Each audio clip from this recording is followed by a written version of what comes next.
Hey, welcome to part 2 of what I think is the most important ankle position you're not spending time in. So in part 1, we talked about improving dorsiflexion when the leg is in extension or in long lever, right? Do I have some dorsiflexion here? And what we think is with long lever, you should have about 10 degrees. You should be able to easily crank back 10 degrees effortlessly. Like you shouldn't have to work against your own stiffness.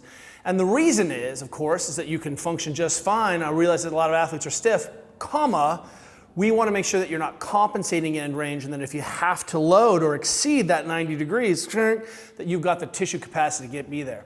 Now, one of the ways that we can dress this up and get a little bit more bang for the buck is to add a voodoo floss band.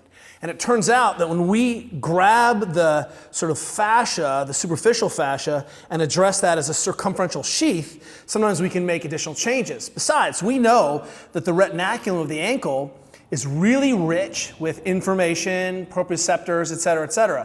So this is an area of osteofascial connection that if we can improve this area, we see improvements in the whole ankle. So if you're super tacked down in these regions, which we talk about through scrubbing and ball whacking and all that, then this is an area that's ripe for improvement. So what I'm going to show you today is how to combine those two. So I take the voodoo band. I'm just going to start mid-foot here, get a good bite on it.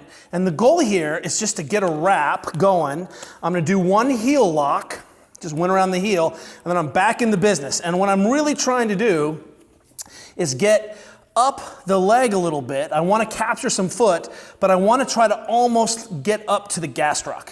So the head of the gastroc starting to show itself a little bit. I just did a quick 50% tension, 50% overlap, and boom, I'm locked in, good to go. Okay, so normally we voodoo floss barefoot, but I'm gonna put my shoe on. I think it'll fit still. I didn't think about this. Give me 1 second here, that is very sticky. And the reason is that it's gonna give me a little bit more arch support foot so that I can put the load not through the middle of my foot, but through the arch. So same setup as yesterday. I've got a dumbbell down on the ground, whoop, internally rotate a little bit, go on this side, and then step up. And now the magic of the voodoo floss is motion. So stepping and playing with rotation is the game here. And so instead of moving myself around, I'm fixing that distally and moving the chain upstream. So a little bit of little dorsiflexion, being able to step across, dorsiflexion to step, trying to keep the heel down. And again, what you'll see is that this winds that up in a completely different way. Gives my brain some different input to the ankle. I end up being able to tolerate a little bit more load.